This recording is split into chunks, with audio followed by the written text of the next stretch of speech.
Welcome to another episode of the Off Market Operator Podcast. You guys, today we are still on the boat for another episode with my man Greg Helbeck, who splits time between San Diego, where I live, and New York area.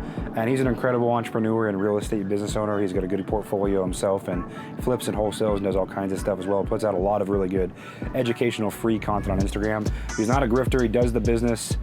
He's not another course guy that's out there showing courses. So great show today, you guys. And without further ado, we're going to get right into it. People don't fail at real estate because they suck. They fail because there's too many ways to succeed. That's why I suggest you focus on the most important skill in all of real estate, which is finding deals. I'm Ruud-Johnson, and in this podcast, I share the exact steps I've used to source 400 deals by age 24. This will allow you to do three things: control your deal flow, make unlimited income, and build your empire as an off-market operator. Cool. My man Greg is here with me live on the boat in San Diego, or as we call the podcast studio. According to the IRS, this is a studio. The cameras are here for evidence. That's all you need to know. That's probably, my man is a witness right here. Yes, I see with his eyeballs on it. Thankfully, the marine layer is kind of burned off. We've recorded some shows earlier where we had a marine layer, but I mean, I've been looking forward to this for a long time, man. We've gotten to know each other through social media over the past, I would say, 2 years, and kind of developed a friendship, relationship from that. And you do a lot of cool stuff in the real estate space, and you've built yourself a cool brand, and become one of the guys that runs in a lot of the big circles. So I'm excited for the show, my man. Welcome on. Thank you for having me. I'm really excited about this. When I got back from my trip, you were like, hey, podcast Friday. I'm like, absolutely. I wanted to get you nice and jet lagged. Yeah, that's right. Just to make sure you would talk about anything. That's right. So if you had to intro yourself, man, in 3 sentences or less, how are you doing it? So I would say full-time real estate investor, virtual real estate investor, multiple exit strategies, not the biggest business, but not the smallest business, and definitely have a lot of experience. Schmedium. That's right. Yeah. That's awesome, man. So tell me about, man, I don't know a ton about you. I know you're from New York, living part-time here in San Diego when you feel like it, when you want to be in the sun, you want to enjoy your life. Yeah. So tell me about your journey from, I don't even know you went to school or if you did, but tell me about your school into entrepreneurship journey, just the basics, what got you into entrepreneurship and real estate specifically. Absolutely. So basically, long story short, I started when I was 20. So I think you were younger than me when you started. I was about 19, 20. It's 20 years old. It's all the same thing looking back. Right, you're like, super young, and I was trying to make it professional hockey, honestly. I was playing junior hockey and wanted to go to college and play hockey, and that whole thing ended up just taking a nosedive. And I got hit with the pill of reality that I had to move on from that and change the chapter in my life. So moved back home with my parents. I was living in Massachusetts, playing hockey, and came back to my parents' house, going to community college, kind of like a loser. And I didn't know what I wanted to do. I always wanted to make money, but I just didn't really know how that was going to, come to fruition. So I started reading books, started reading like Rich Dad, Poor Dad, all that kind of stuff. And I went to this real estate seminar. My buddy, ironically, sent me a Snapchat about like this seminar in town, like, typical kind of guru pitch. And I went there and they started talking about like double closing houses. And I'm like, oh, that's interesting. Like you can buy a property with somebody else's money and resell it on the same day and make a profit. Like it just seemed to me like, it seemed crazy, but it also seemed possible, like the way that they were pitching it. So I was like, I'm gonna be a real estate investor. This is what I want to do. Like I was kind of dabbling with like stocks and stuff. I found my thing. Yeah, I was like, the stocks are a little weird. So I'm going all into this real estate. So I was like, made a decision at that seminar. I'm like, I'm gonna actually do this. Like I'm not gonna like, dilly-dally around. So started out, 20 years old. First thing they started teaching at the seminar was like, you got to get leads. You got to generate leads. You got to know how to market. So I didn't have a huge budget when I was 20, and I put out bandit signs. I hand wrote letters. I, called Craigslist ads, all the kind of free stuff that a lot of people sometimes need to do if they don't have the resources. The grind, right? The hustle. Yeah, the grind. I was a lot of bandit signs actually. So took me about 9 months, but I ended up finding a deal via a bandit sign, and I made like $10,000 assigning it. This is up in Poughkeepsie, New York. And I split that with a mentor 50-50. So I made $5,000 working basically for 9 months. Proof of concept. Yeah. So I went back to my parents and I said, hey, like this works, here's a check. And then after that, I started doing more like bandit signs and I started understanding how to like predictably get leads that way. And then I hand wrote letters. Long story short, the first like probably year and a half, probably did 3 or 4 deals. Didn't have a ton of proof of concept, but I had enough to where it made sense and it worked. What do you think you made that first year? First calendar year, dude, like like from when I actually started 12 months after, yeah, probably like 10, 15 grand. Yeah. Like the first full year. Like, yeah, 10, 15 grand. So proof of concept. Proof of concept, working for free, Confidence, basically. yeah. Yeah. Hey, mom and dad, This works. I made some money. Made Don't some kick money. me out. Yeah, yeah. How'd that turn into a meaningful amount of money in the next, I guess. Yeah, I'll kind of. From 20, how did that go Yeah. from, man, I made 15 grand to, okay, now I can live off my It's deal. interesting how that transition. Because honestly, it was like, I think like when you start out as a young entrepreneur, like you don't really believe it until it happens, but you kind of know it's possible. So I would see a lot of other people making money, and I'm like, all right, well, if these people are making money, like clearly, like I can do the same thing. I met them, and I know they're not that smart. Yeah. Like, I actually was at a conference here one time, and there was all these like Neanderthals there, and they were making way more money than me, and I'm like, if these people can do it, like I'm getting there soon. Like it's just gonna be a matter of a little bit more persistence. So did some deals, kind of spun my wheels, but then after like a year and a half, I started to realize like, all right, if I actually get really good at lead generation and consistently market and do it in a systematic way, this is going to be a lot more predictable, right? So at the time, I was in New York, and I was trying to do business in New York, and like New York is a really tough market. Like there's attorneys, and the sellers are tough, and it's just a lot of red tape up there. So I was running into this issue where I was like, man, like every deal, there's an attorney, they want like a $10,000 deposit, and like it was just really challenging. So I was like, and this is in 2018 now, so this is a couple years later. I'm like, I wonder if I did this in a different state, if it would be any easier. Because I was like, if I do this somewhere else, virtually. So you started in your backyard at least. Yeah, I Because did. what I don't recommend is like the people that go, oh, I've never done a deal before. I'm going to go to Houston, Texas. No. That's a recipe for disaster. Because you're not, it's just, there's too many things that you need to learn to then, like, it's just, I think it's really going to set someone up to fail more likely to do that. I think if you have a backyard and you're willing to, do your first couple houses, learn how the process works, values, etc., I think it's much better. So after I got out of that phase, I was like, Dallas, Texas seems like a pretty big area. It seems like there's a lot of people making money there. And this was in 2018. This is a long time ago. And at least in real estate years. Yeah, right? Like, it's like dog years, real estate years. So I'm like, all right, I'm going to figure out how to make this happen in Dallas. And if I run into the same problems in Dallas that I am in New York, then it's my fault. And if I make more money in Dallas than I did in New York, then that was a good idea. So back before like skip tracing, cold calling, like all these softwares, like this is before all that. I basically learned this thing from my buddy Larry Higgins. He's like, basically go after really targeted distressed properties, like laser focus on these things and cold call the owners. But like basically like list stack before there was list stackers. Look for these really high probability like distressed deals and cold call them. Yes, it's going to take time, which I had a lot back then. Not going to take a lot of money, and the spreads are big. And he was doing this in Houston, and this I was like learning through him from New York. So I'm like, okay, if he's in Houston, I don't compete with him. I'll do it in Dallas. So I started like pulling these tax delinquent. This is like literally where it took off. Started pulling these tax delinquent lists, and before any list stacker was even around, there was this program called AccuZip. Like this is like tactical steps here. Yeah, I remember. So I bought AccuZip. I had to buy another computer because they didn't work on the Mac. So I bought a PC. I remember AccuZip. Downloaded AccuZip, threw the tax delinquent list in there, and then I had all the vacants. I flagged all the vacant houses. And it was funny, like, and this is kind of a long-winded story, but it'll make sense in a minute. I did a few deals in New York where they were like big wholesale fees, like 20 grand, 30 grand. And all those properties were like vacant tax delinquent properties. And I'm like, that might be something I should just target. So I started doing this cold calling to these people in Texas, vacant, tax delinquent, deceased owner, like inherited property scenarios. And like, this is before people were really doing this. Like list stackers didn't exist, cold calling wasn't very popular, texting was like just getting started, like right off the ground. And like after doing that for like 60 days, I achieved a lot of momentum just from like every day pulling new properties, calling them, getting leads.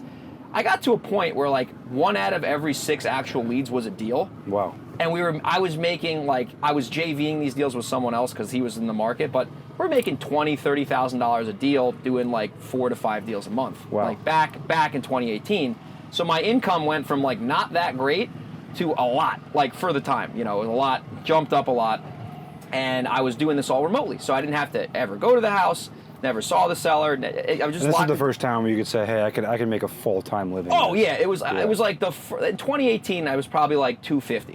So 250 with like minimal expenses. Like for 23 years old or 22, 23 years old, with minimal, because I was just cold calling. It was me, my time, You're cell rich phone. at that point. 250 at 23 is more than 2 million at 33. Yeah. With like, and that was my take home. That was like the gross. Yeah, no, I know. You're that talking was about like, the net. barely, and that's after taking the JV deals. Like this wasn't 250, then we JV. This is like 250 to Greg with barely any expenses without having Pay your to go New to York these houses. taxes. Yeah, that's right. Yeah, it is what it is, right? Still paying those bastards. But anyway, so that was like, okay, I had this system in Texas where like I knew how to make money every single month. Like it was a predictable thing. But the problem I ran into over time was like it was taking a lot of my time. I was a one-man show. I was only as good as my last deal. Yep. I was putting all this effort in. But it was like, listen, I was very thankful for that experience because I was making a lot of money at the time. And I was kind of like, all right, like I can continue to do this, or I can like pivot my business and like really turn it more into a business where I spend money and I get a return on that money, et cetera. Like in terms I of talk like, about that a lot in the show, man. ROAS. Is going from like hustler, operator, architect, and the hustler stage. No matter how good the money is, right?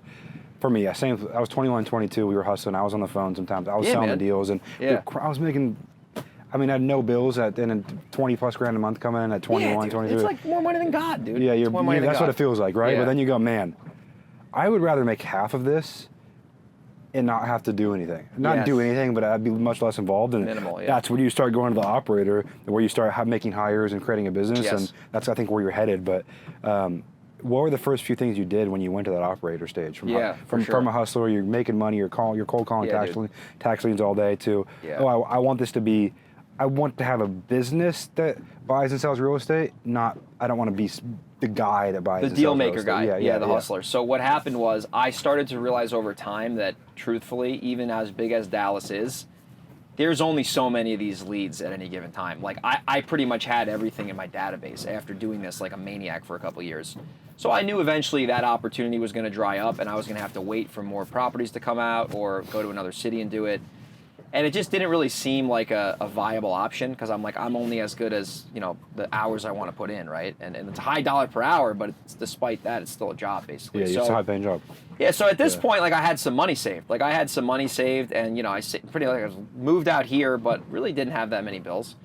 And I saved a bunch of money. So I was like, all right, I want to do this back in New York again because, like, I have a lot more experience, a lot more money. I really, like, kind of understand how to do this. So I started to take the money that I earned from those deals by cold calling, and I would invest it in a direct mail. And I would like systematize it to where like I knew like, all right, if I'm spending this, and this is like back when direct mail was like crazy good in New York, like not a lot of competition, like no one's doing it. Spending money on direct mail and just straight up making a ROAS, like spending, 5, 10, whatever grand a campaign, making a 3 to 4 to 1, using, you know what I mean? And then like in New York, I had boots on the ground, I had, realtors, I had other people, and I started flipping houses at that time. So I had like a team, like a indirect team to where I could pretty much run that with much less time. Obviously, I was still involved with the sellers at the time, but I didn't have to like sit there and cold call. I was trading money for more money, and then I was kind of growing the business organically. You're using your money to scale. And I didn't have to sit there for 4 hours like a maniac and call. Like it wasn't like I completely got out of that scenario. So I was doing that for a while, and like as I said, while I was doing that, like I still had this momentum from these Dallas leads, all this database stuff. So we were still doing some deals in Dallas, and I was going to kind of wait for that to completely dry up. And then in 2021, so like that lasted for a couple years, I was probably doing like gross like 700-800 grand, you know what I mean, and like gross revenue, you know what I mean, so not bad, but not like amazing. And then in 2021, I hired an assistant, like an actual like real assistant, and like I'm gonna outsource a lot of my like admin stuff to her. And that was an interesting experience. She's still with me to this day, which is awesome. And then later on that year, I hired an acquisitions person. I hired Brett, who's still on our team to this day. And I needed to get out of the day-to-day, like of buying the houses with the sellers, because that was taking up the most time, most energy. I mean, it's something I think I'm pretty good at, but I just knew that like I can't be on the phone with sellers anymore. And he was really good at that. He actually worked for another investor, and he wanted to change directions and wanted to work with me. He actually approached me about it, but it was like the perfect fit. So I brought him on, and that was in 2021. So like last year, we did right around like 950 in revenue with a relatively small team. I think we did like 40-ish properties And that consists of like about half wholesale, and then the other half were like flips and wholesales.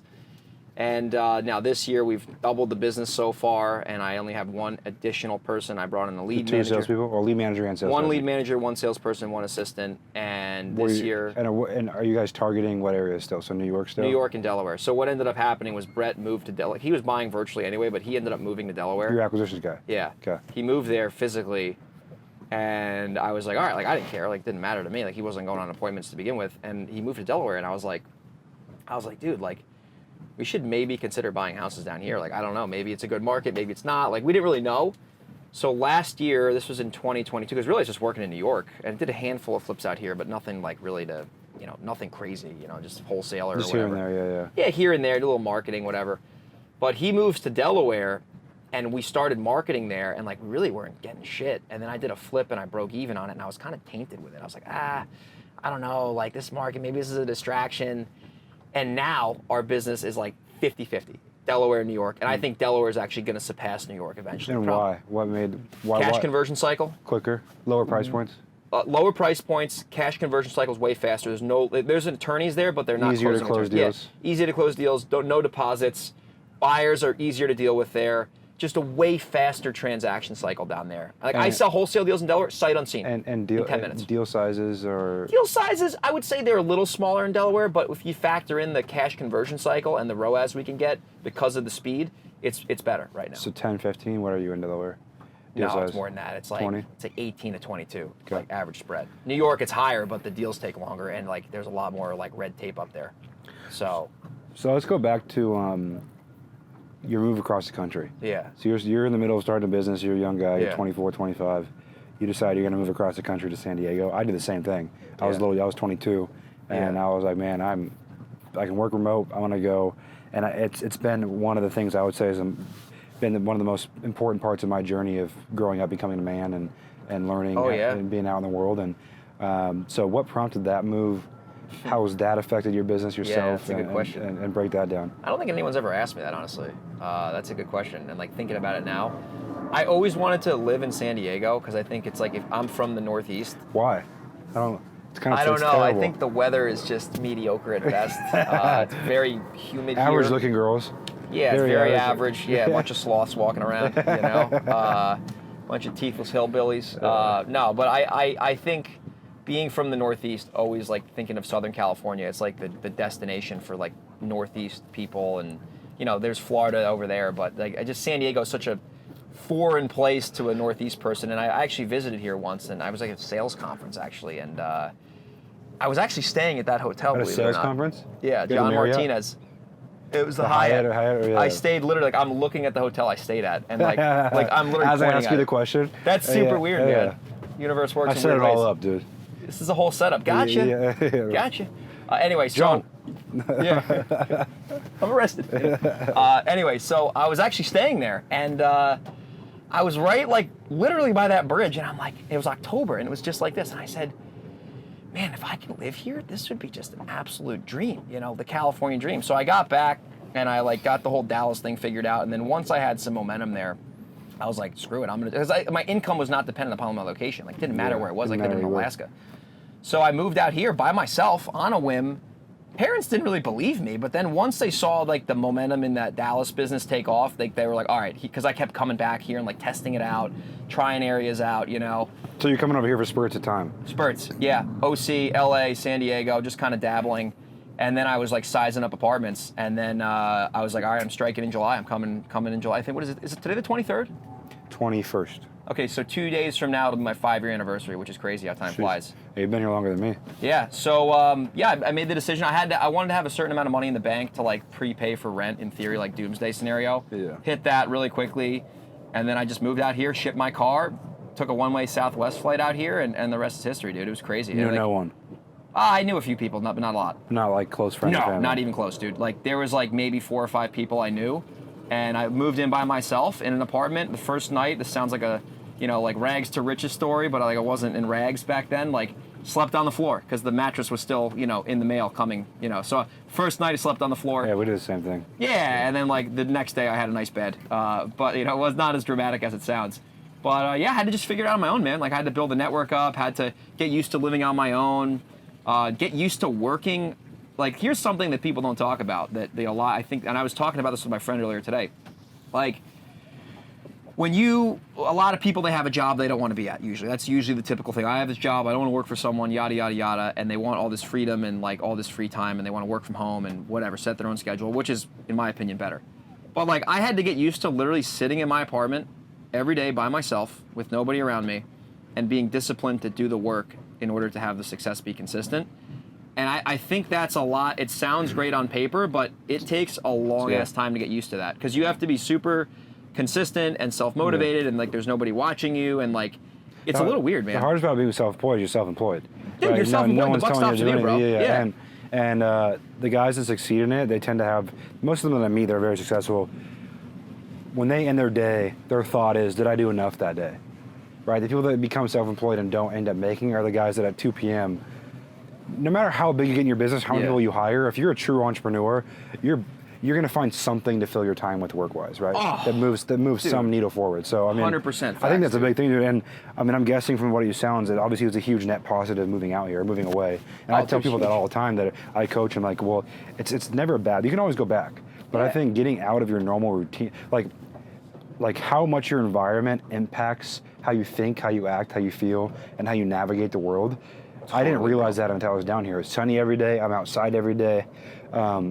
You've learned to be more efficient with your work because it's not raining outside. You want to be sitting at your computer for 10 hours. Exactly, dude. It's just a different feel, man. And I mean, for you, you're on the other end of the country. Like, I moved south. You went to 2 Florida, hours. my equivalent of Florida. I went to your Florida, right? So Yeah. it's not nearly the same. But at the same time, man, I just wanted to ask that question because it's so powerful. It was a big jump, dude. And I remember when I first moved here, like, it's funny how the mind works, and like I'm certainly no therapist or anything like that, but I remember like in my head in New York, I was like, I remember one time I drove, like where I'm from, I drove to this like mountaintop in New York, and I was just like sitting up there by myself, and the business wasn't doing very good, and I didn't have a lot of money, and I was like, if only I could move to California and have enough money to be in California, that would be the best thing in the world ever. And I got all that like less than a year later. Isn't that crazy? And then you just get used to it and move on. Yeah.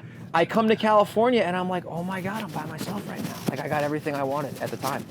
And like, it's just funny, like the goalpost just keeps moving and then your standard raises and then all of a sudden like you want different things. And dude, it will never end. And I've accepted that and I think that gives me a lot of peace in my life, honestly. Yeah, I think the same for me, dude. It's like you get the boat, cool, then you're on the boat. And then we're on the boat, we're filming a podcast and it's like, yeah, dude.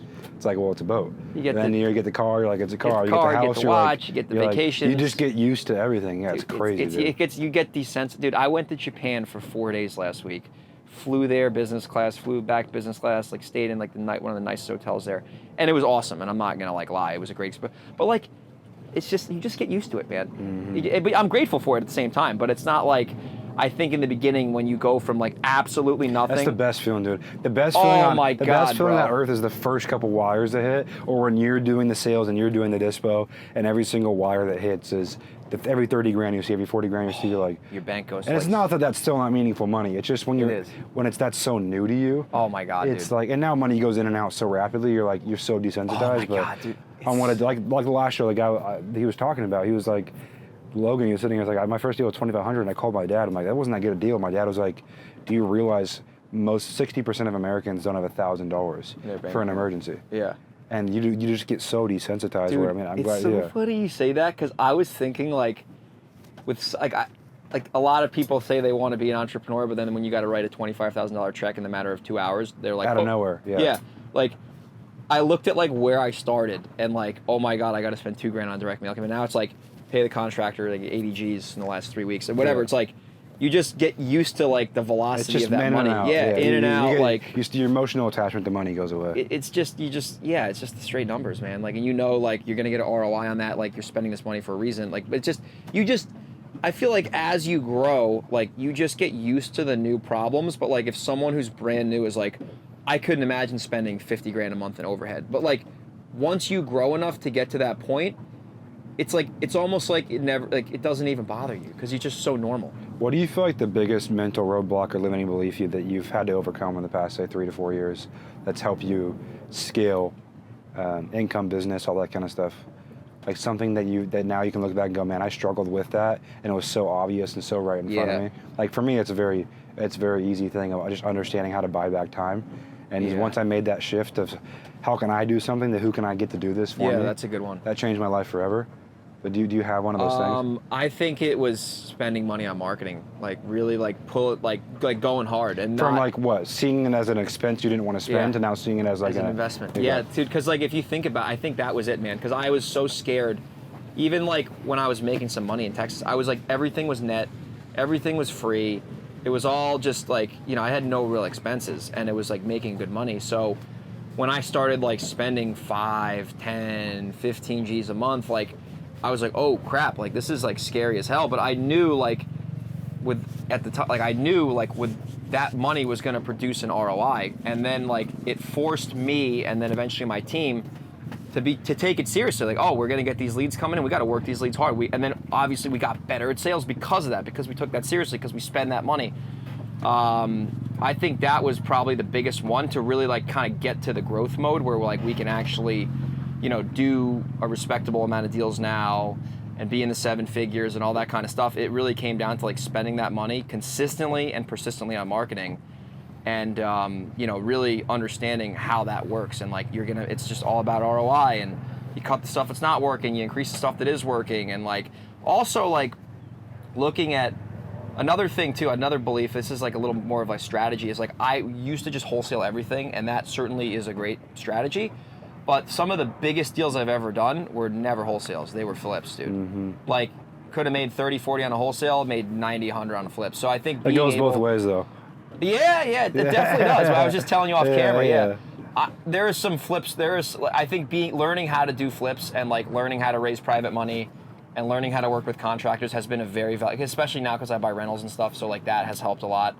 I think that skill set has definitely helped me level up. And especially too, like when sometimes we're doing deals and it's like, seller's a little unique. I don't think we should wholesale this out. Like, let's just buy it. And then, you know, usually end up making more money doing that. But having multiple exit strategies, I think with the caveat of some people, they want a sub 2, they want to owner finance, they want to do all this crazy shit. And like, it doesn't like, well, they're making chicken feed. They're working for free basically. But like, I think if you can wholesale and flip and maybe do a novation, those are all similar transactions where your like objective is to transact one off. But like if you're trying to do like owner finance deals and like then sub 2, I just think that can kind of cause you to really get in trouble if you try to do like everything at once, because like a sub 2 and owner finance is usually more of a rental play, and then a flip and a wholesale and a novation is more of just a transactional play. So I think being careful and like not listening to all these gurus online who are like, oh, if you could buy it creatively, it's a good deal. It's like, no, it's not. Like, I literally just put out a subject to deal today that I'm gonna buy if I can't sell, like wholesale, and I haven't had a single reply back. And it's not a bad deal, but like people make it seem like this creative stuff is like the best thing ever, and it's cool, but I wouldn't say it's anything. Oh, it's something to sell, of course. Yeah, dude, exactly. It's appealing, but it's not. If you really look under the hood, like it's just another set of problems you gotta learn how to solve. Wow, great show, you guys. Thanks for sticking around for the last hour or so with myself and Greg. We covered a lot of topics, including not just specific to real estate, but overall business tactics and how you can scale and really not only get started, but really get your footing and build towards whatever your definition of wealth is and where you want to take your life. So as always, a share, a follow, a comment, a DM means the world. We do take your guys' feedback into account when it comes to guests on the show and topics we cover. And as always, you guys, whether you listen on Apple Podcasts, Spotify, if you could subscribe and leave us a review, that means the world. And until next time, you are only one deal away.